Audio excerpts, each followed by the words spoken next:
Hi good people, Rita Talk Show, and very excited today, still at Central Park. Keep following me, Rita.Tarimo on Instagram, Rita Tarimo on YouTube. This week, let's talk reinventing yourself.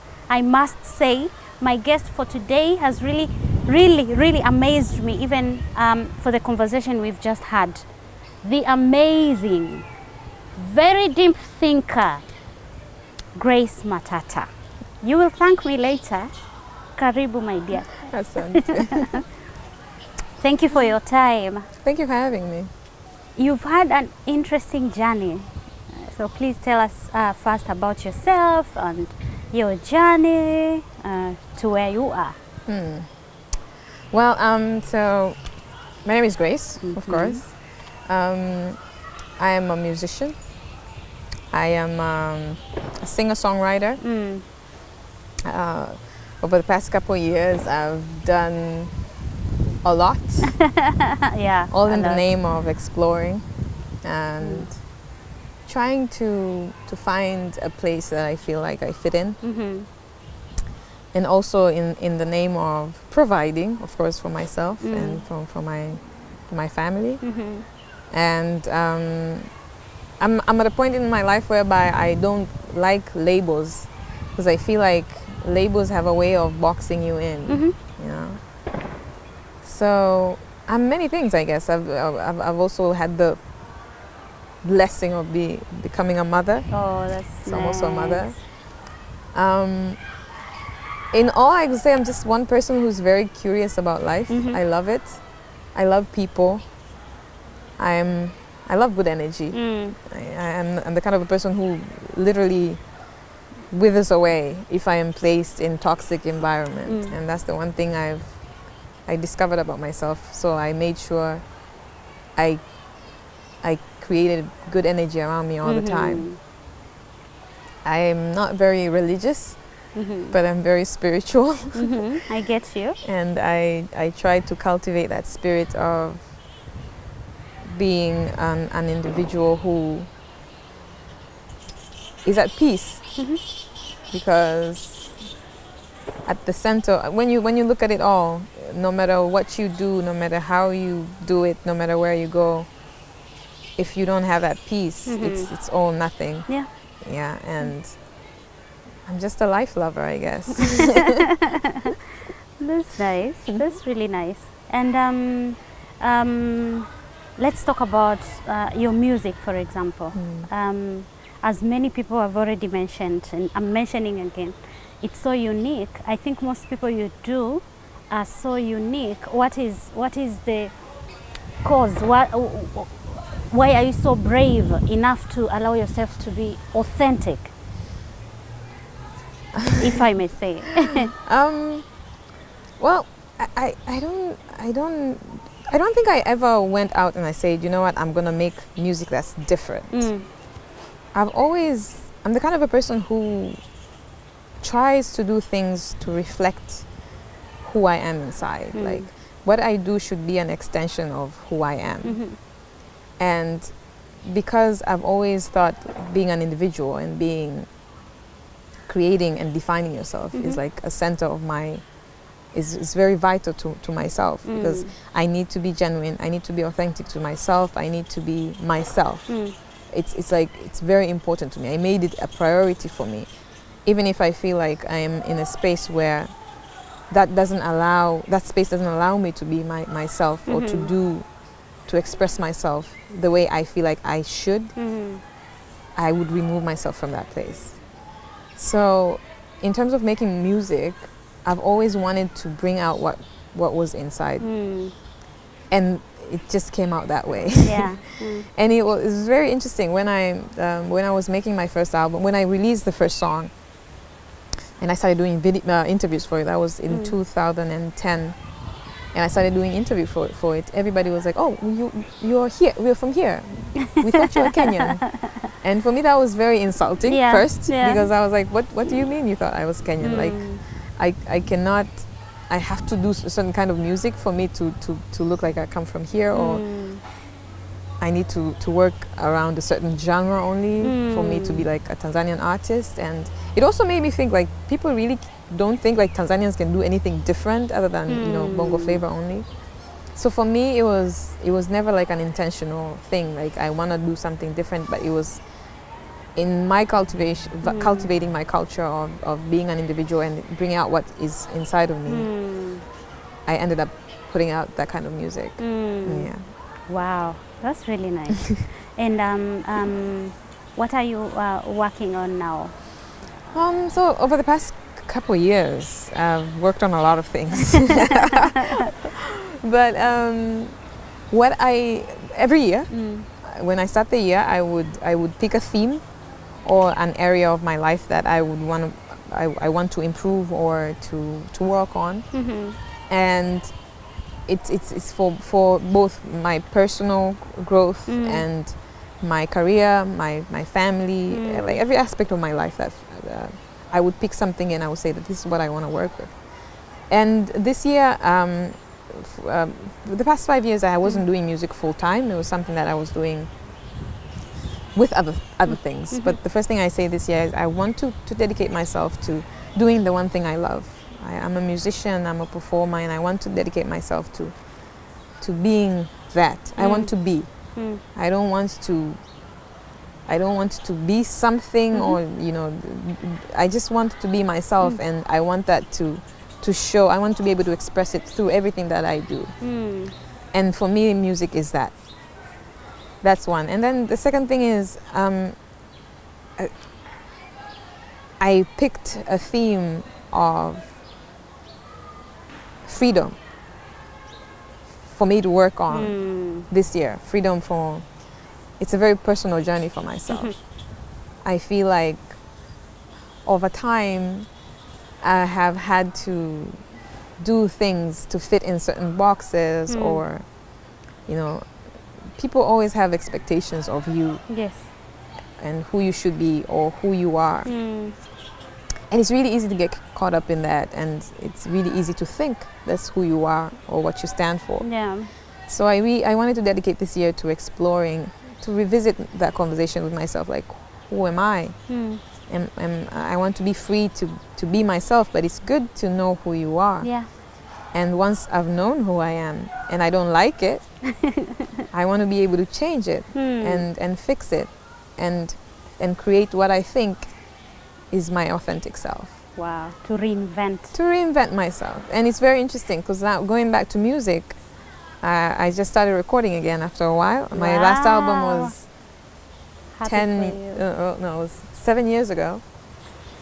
And it was I loved the process of creating music in the studio, and I worked with some people.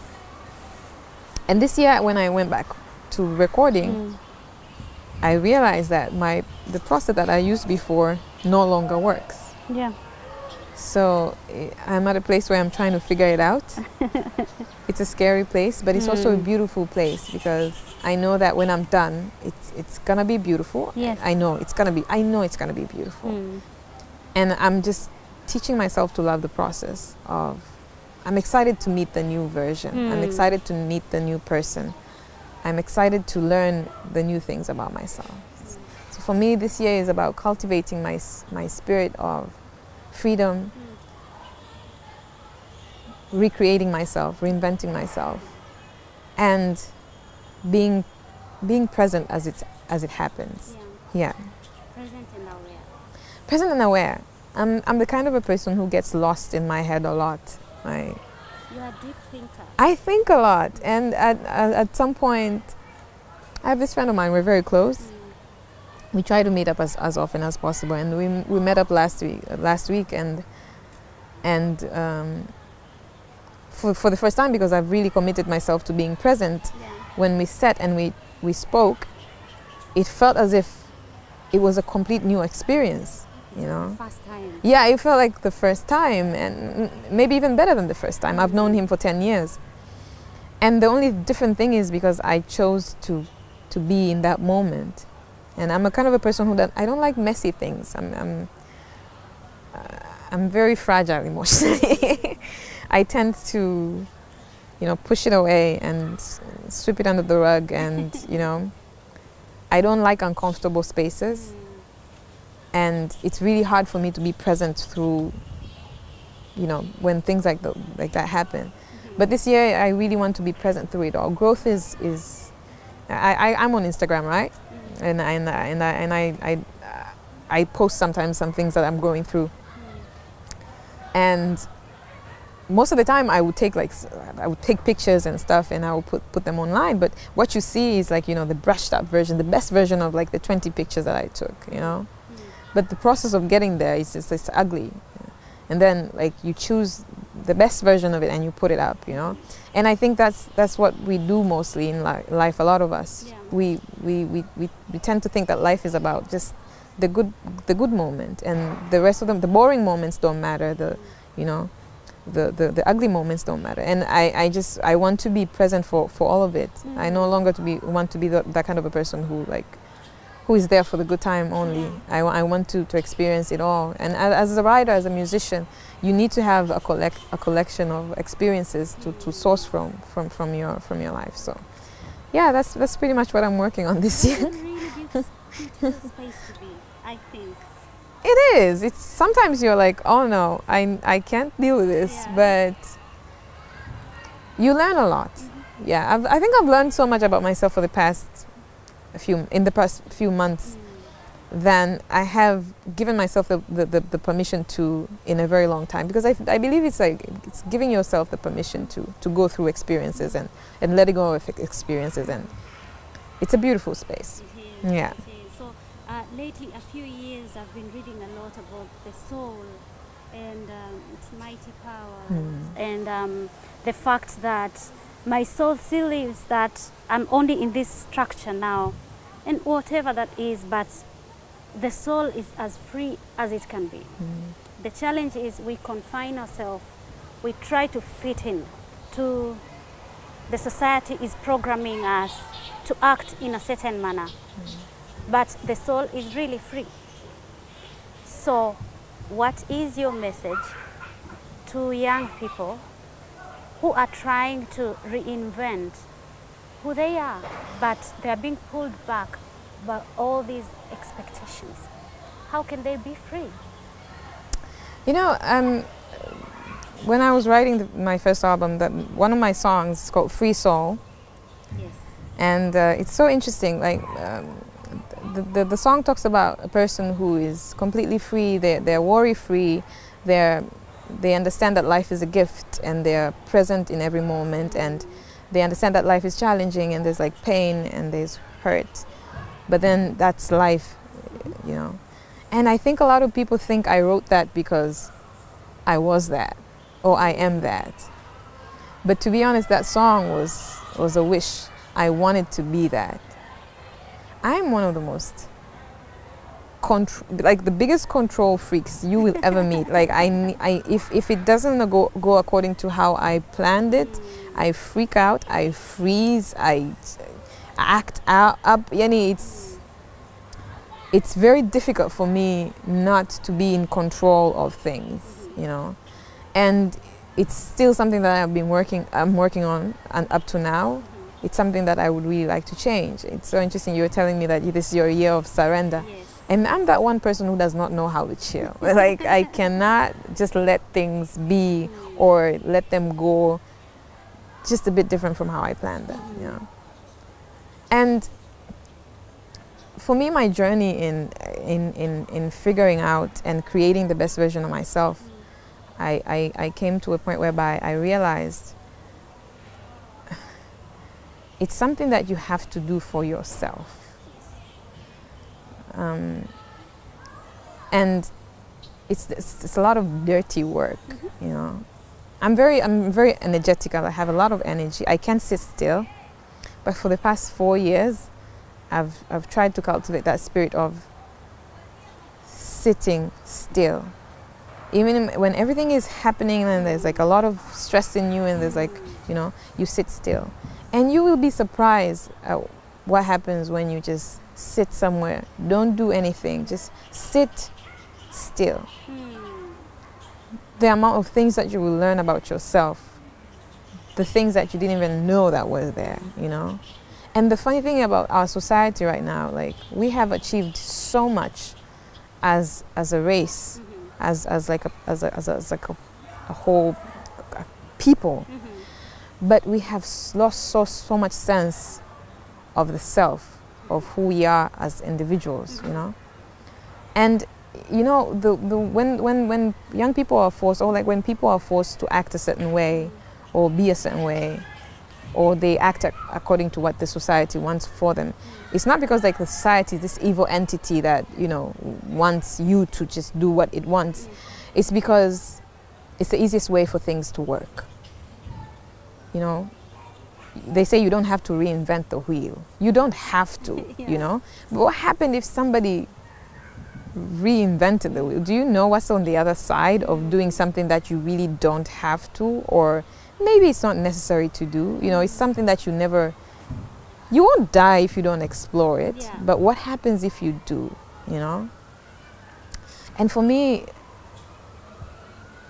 the self is such a powerful tool only if we know how to use it, and how to build it, and how to sustain it. But because now the conversation is so external, everything it's all connected but also disconnected. Like, as people we are closer, as people we are like more connected, but as individuals we are so disconnected from ourselves, you know.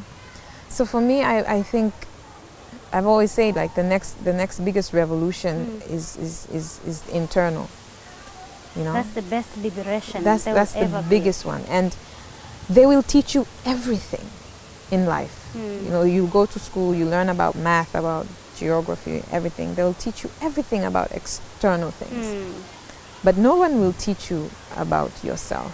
Yeah. How to be yourself, how to create yourself, how to maintain yourself, how to love yourself. Yes. You know, I'm really trying to teach that to my child. I have a 6-year-old, and I'm one of those parents who are supposed to be very open-minded, and you know, and I try to be one of those parents.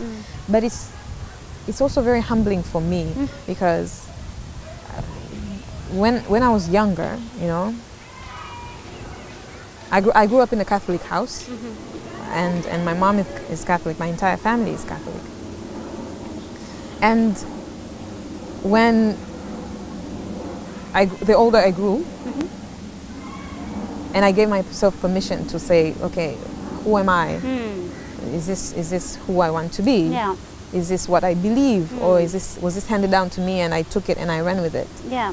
And it's very important to have like a spiritual foundation for yourself. Like me as a parent, I want to give my child a spiritual foundation. But at some point, I want her to be able to think for herself and say, look, I was raised as a Christian, I am a Christian, but is this like, question, is this how I want to relate to God? I am a believer that there's something bigger than us. There's a higher power. I don't believe we're an accident. I don't believe we evolved from like a, you know, I don't know, a snail or something. I believe like there's a grand scheme of things. Yes.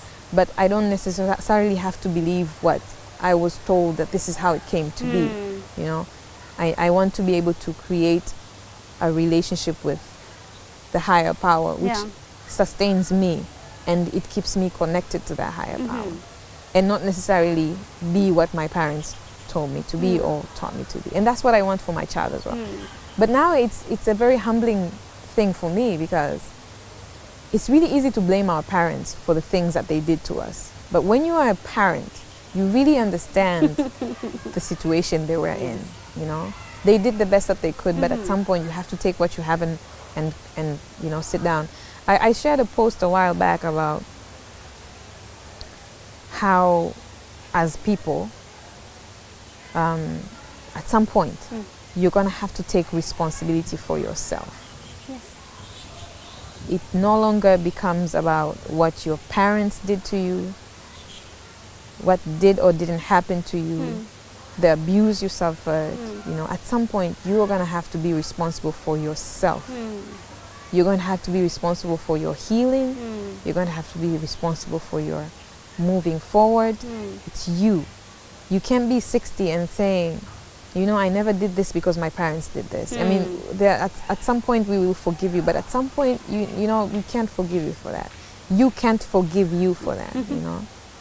And that's what I would really like to see. I would like to see young people who understand the importance of being an individual, understand the power of your individuality, understand that at some point you're going to have to learn to be responsible for yourself, self-maintenance, self-creation, self-reinvention.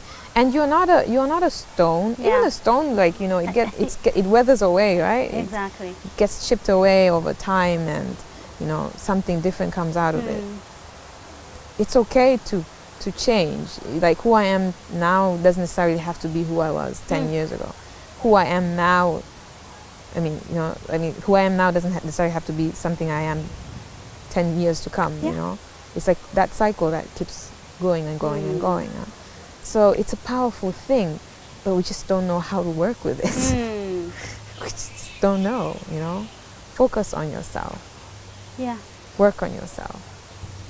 So in my book, I wrote about forgiveness and love and giving, and I wrote how we do all those things for other people, and we forget to do those things for ourselves. We forget to forgive ourselves, to love ourselves, to hope, to allow ourselves to make mistakes and fall and rise and live. And how are you reinventing yourself into this authentic person I'm meeting? I mean, it only happens if you are willing to have the very difficult conversations with yourself, I think. I read somewhere, it said, imagine the things that you say to yourself. Imagine if you were saying it to somebody you really, really loved. Would you still say it the same way? You know? Like, or imagine how you are able to forgive people, and, you know, imagine if you are able to do that for yourself.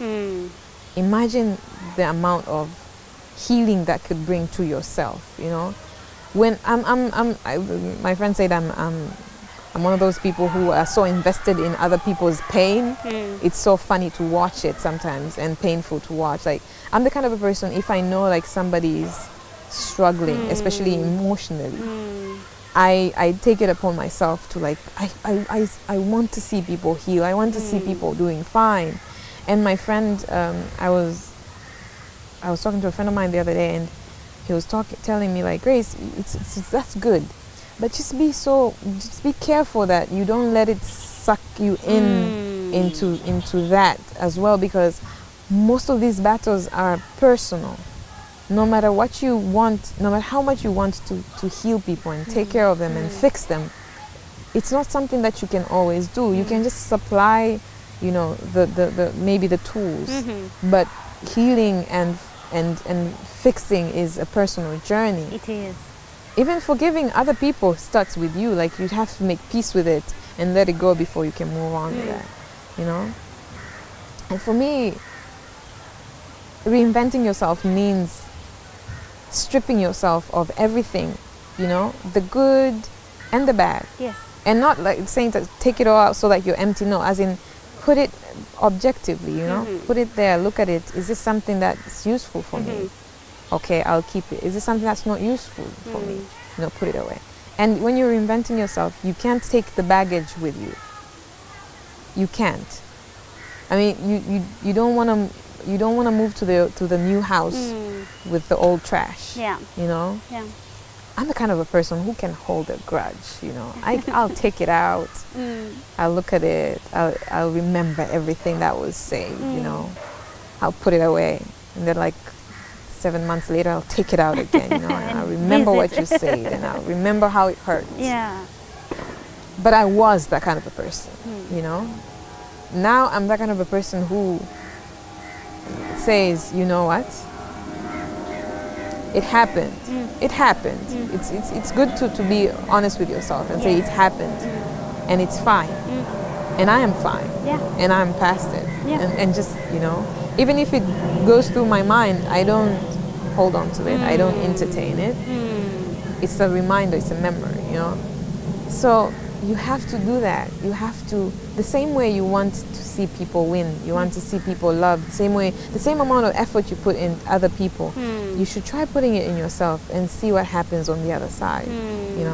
I shared a post a few months back on my Instagram. I took a picture a couple of years back. I was in a really bad place, like mentally, physically, spiritually.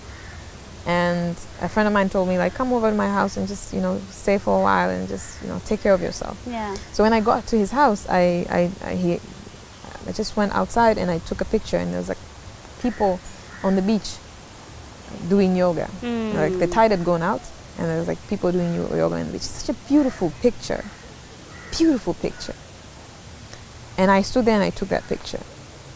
And when you looked at it, when I posted it, it looked like such a beautiful picture.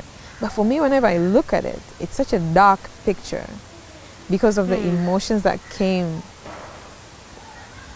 comes to me when I was at that place, And then I said, 2 years from now, I'm going to come here and I'm going to be fine. Actually, I'm going to be more than fine when I took that picture. And now the only memory, whenever I look at this picture, the memory of it is just the pain and the hurt that I was going through then. But 2 years from now, this is going to be as beautiful as how this picture looks right now. And a few months ago, I shared the picture and I say, when I took this picture, it's such a beautiful picture, but you can't see it. I couldn't see it because I was in such a bad place. No matter how beautiful the place was, no matter how good things were happening around me, but inside me, it was so bad that I couldn't see any beauty around me. But now I see it. And that's just how it is. Like, if you're carrying stuff with you that hurts you and puts you in a place that is not healthy for you, no matter where you go, no matter how beautiful the place is, no matter how good of a relationship you find, it will never work. Yeah. No matter how good of a man you find who wants to love you, it will never work, until you're done with the self-work, And the amount of work that I've done on myself for the past 2 years, now I see the beauty of it, And I say, you know what, don't you want to know what's on the other side of this, of whatever it is that you're going through, of whatever it is that you're holding on to? Don't you want... It's so, like, sometimes you hold on to things that you start thinking that's who you are. Yeah. Like, you're so hurt and you're so bitter and you start thinking that's who you are. But aren't you curious to know what's on the other side of that, on the healing side of that, And that's just it. Reinvention comes hand in hand with getting the dirty work done, so that you see what's on the other side. The same way you want to see other people loved and taken care of. This is how much you have to want. You have to want it for yourself, and create that for yourself before you can enjoy what's on the other side. It starts with me. Everything starts with me. With oneself. If it's bad inside, whatever is happening around you won't make sense. I mean, and I testify. Like, right now, my life is way easier than it was like a few years back. Maybe I don't have as much as I had a few years back. Maybe, it's interesting. I quit my job at the beginning of the year. Reinvention. Yeah, it's like, it's so interesting. We were talking about how you would meet people and people would ask you what you do. So that they know the level of respect to give you. I know, but then I had a very honest conversation with myself, and I said, I think sometimes I do things so that people can be impressed. And I don't want to be that person anymore. I don't want to say, oh, I am the so-and-so person for this company anymore. People ask you so that they can assign a value to you. But also, I think most oftentimes we say it so that we see the reaction that comes with it. And I say this year, I don't want to be that kind of a person. I don't want to do things so that people are impressed by it. it's like when you post pictures on Instagram and you get the like, and they say you get the same amount of, like, you know, feel good hormones as, you know, as you get when you're doing other happy things, you know. What do they call it? Dopamine, right? Yes, yes. And it's pretty much the same. Like, sometimes for myself, I did things so that I want to see the reaction that comes out of people, because, and you know, so I don't want to do those labels anymore. I want to strip away the labels and see if I am really an amazing person, or just, you know, what I do, or, you know, the people I hang out with, or you know, am I really a good person? Am I really a cool person? Am I really, you know, a smart person? Yeah. You know, so that's it. Those are really good questions to ask. And I ask myself, who am I? What am I doing? Where am I? Because sometimes we are at a place we are not supposed to be emotionally, I mean, spiritually. And we don't know. So, no, those are really good questions you've asked yourself. So what is the project you're working on now? It's a it's a very personal project. As I say before, this year my work and my personal self-work has kind of like imekutana. It's meeting in the middle. Like, in my reinventing myself and finding out who I am at this particular moment, I have dedicated myself to trying to create a platform for other people, for young people, for all people, for everyone, to join me in that. Like, it's just a few weeks in, but I'm trying to ask myself, like, who am I now? How like, the things that worked for me 5 years ago no longer work for me. What works for me now, you know? And I'm trying to cultivate my old spirit of being very free and, you know, being an individual again, creating my own values, you know. And this platform that I'm working on also wants to do exactly that. I want this thing to inspire people to find new ways to express themselves, and not necessarily want to fit in certain boxes, you know. And it's supposed to be a music festival. Wow.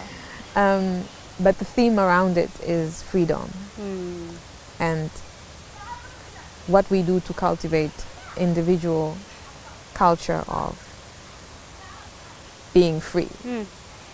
Free to create your own identity, to, you know, recreate it 10 times over, and, you know.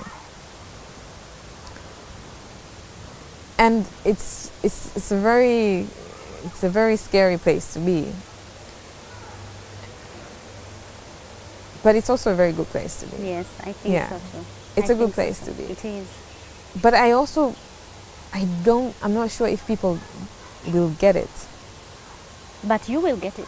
Yeah, I will get it. I get it. Yeah. I get it. I think that's what truly matters. But is a movement if you're not moving with people? I don't know. The ones who are at that particular place in your space, they will get it. Yeah, I guess. Let me give you an example. When I was publishing this book, I spent a lot of money. And everyone I know said, you're making a mistake.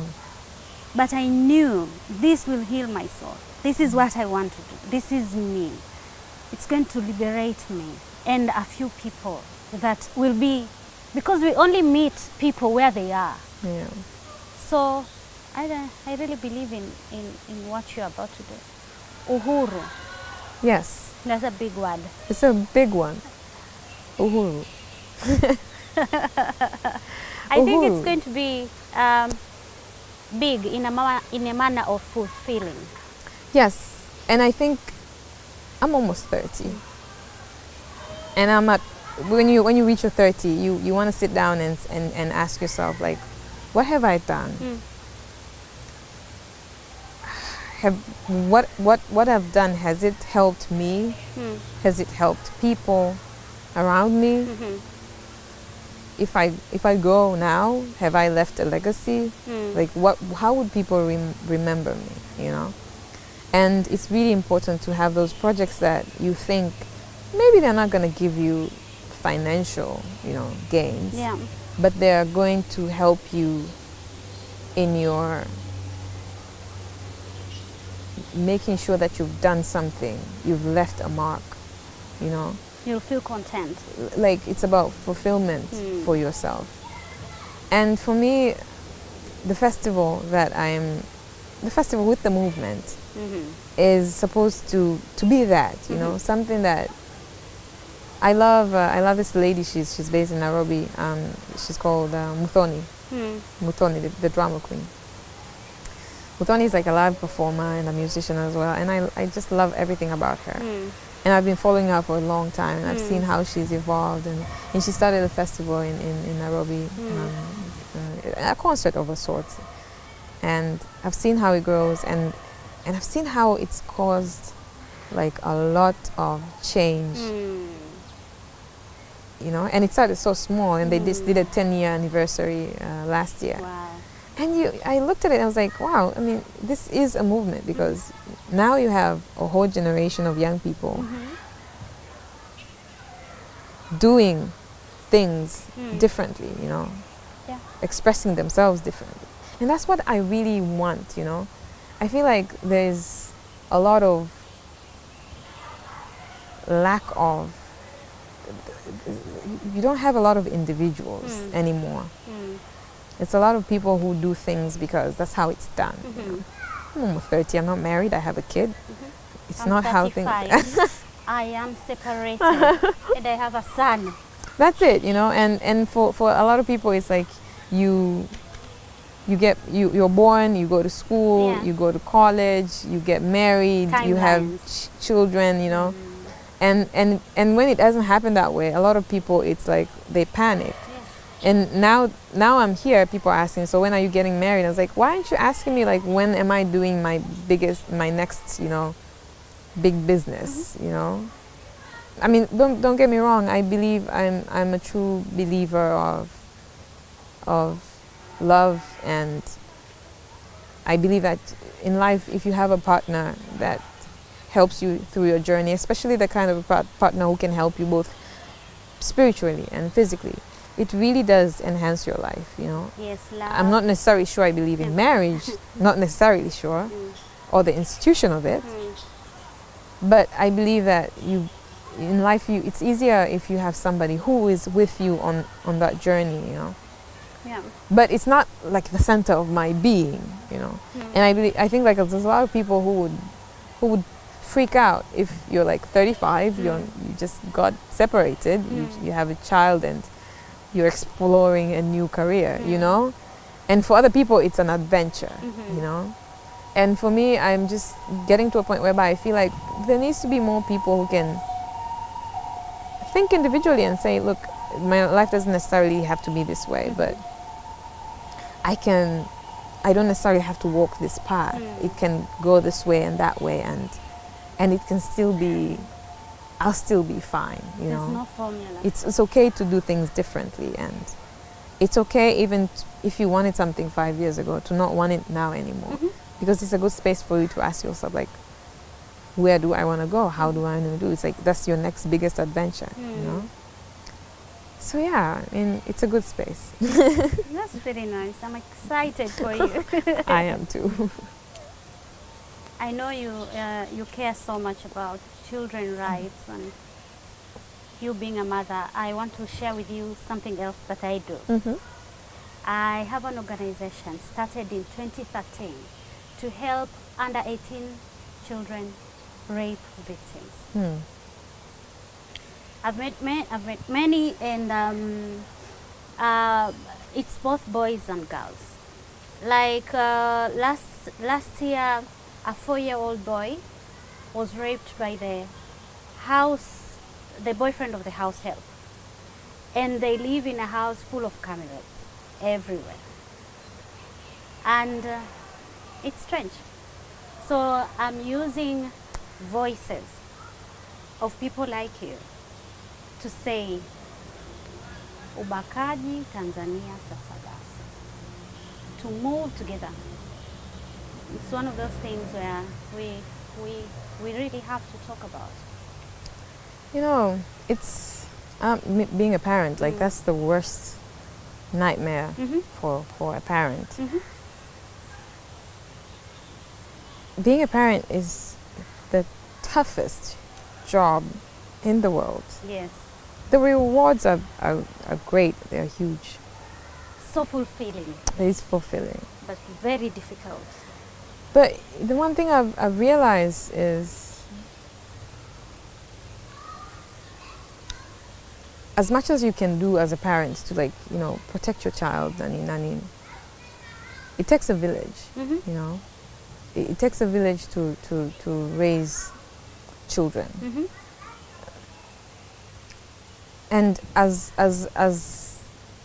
much as we would like to say, you know, the world is ending, you know, everything is going to heck, you know, I feel like as a society we can do better. You know, we can do better in terms of protecting our children and educating our children as well. They say that most abused children go on to abuse other children. Yes. Or like to be abusers themselves. And I think as a society we've really failed our children and these victims, because there is this culture of secrecy. You sweep it under the rug. Victims are not, they don't get counseling, they don't get treatment. I mean, if it's, and then oftentimes these things happen, it's a family member, it's like somebody who is familiar to the victim. So it's taken care of hush hush, you know. So the victim finds no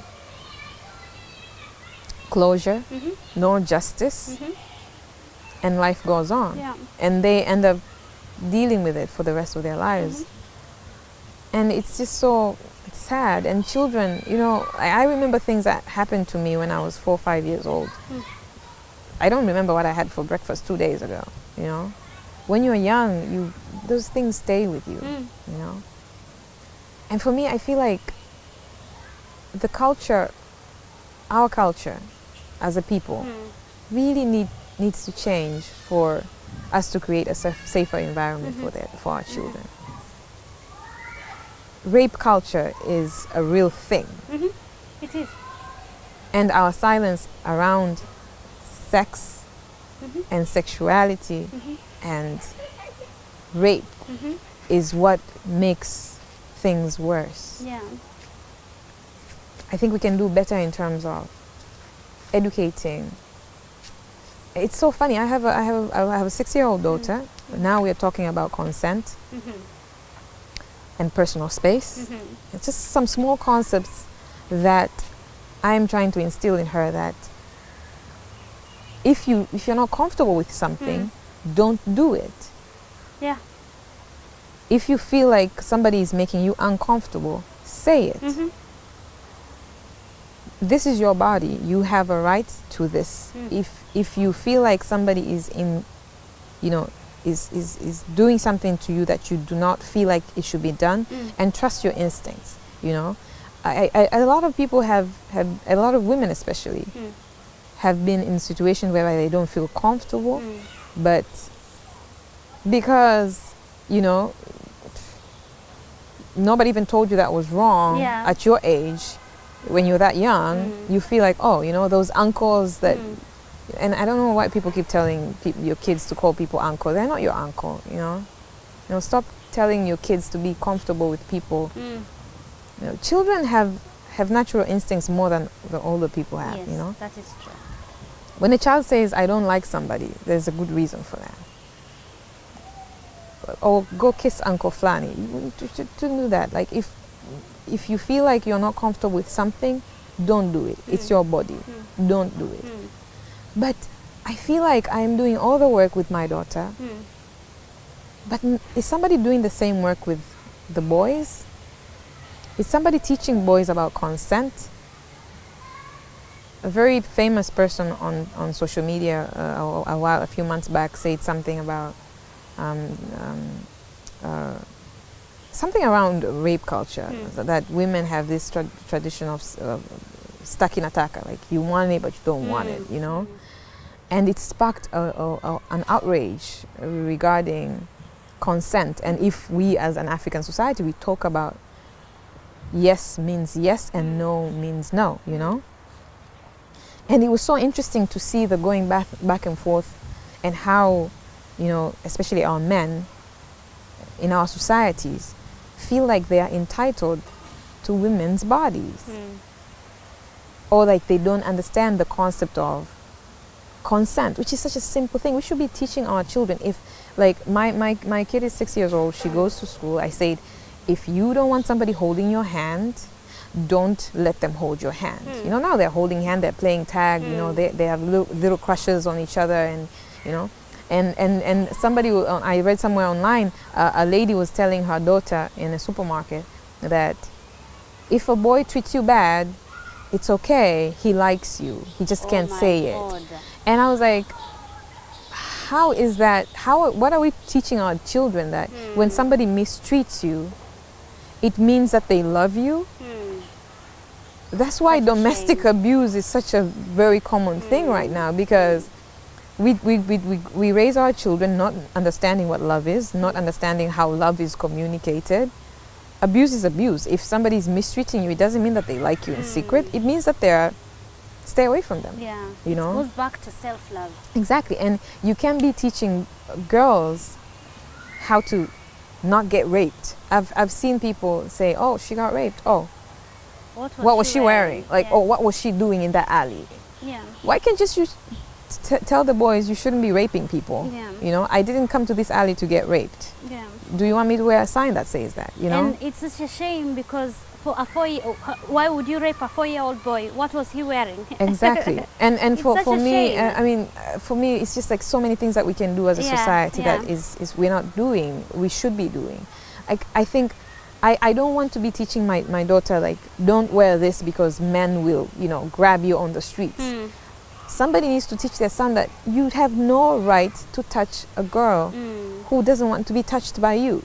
Or even a boy. You know? I mean, if I walk down, it's so weird. If I walk down the street and there's a bunch of men, oftentimes I would feel uncomfortable. Even if nothing happens, I would just feel uncomfortable walking down the street if there's a bunch of men, because I know some men have been raised to, you know, scream as they see a woman just passing that by, you know, cat calls, you know, touch me sometimes, and it's very uncomfortable. I'm a very sensitive person. I don't want you touching me. I don't want your energy, you know. You don't need to touch me. So we're teaching girls not to get raped, how to behave so that they don't get raped. But are we teaching our boys? I'm teaching my girl to give consent and to say if something happens to her if she hasn't given consent. But is somebody teaching their 6-year-old boy right now how not to do something if the girl doesn't give her consent? You know? I saw a funny video that compared consent to tea. You know, it said, you saw that one, right? It says, if you give somebody tea, if I ask you, do you want tea now? And then you say yes, and then the tea gets here, you don't want it anymore. I shouldn't pour that tea down your throat. You know? I shouldn't, you know? If I take one sip of the tea and I say, you know what, I don't want this tea anymore, I should not pour that tea down your throat. And it's similar, but we're so focused on teaching girls how to be, but we should be focused on teaching our boys how to be as well. Yeah. I think true society liberation, individual liberation needs both men and women on the table. Exactly. Yeah. Wow, Grace, thank you so much. Very deep conversation we've had. Anything else you want to share with the society? With everyone, with the world? So last year I had the opportunity to work with UNICEF Tanzania on a campaign called Go Blue. And it was a campaign that was supposed to remind us as a community that we are responsible for our children and to remind each other that of our children's rights, what we should be doing as a society to make sure that we're raising the best version of the next generation. Mm-hmm. And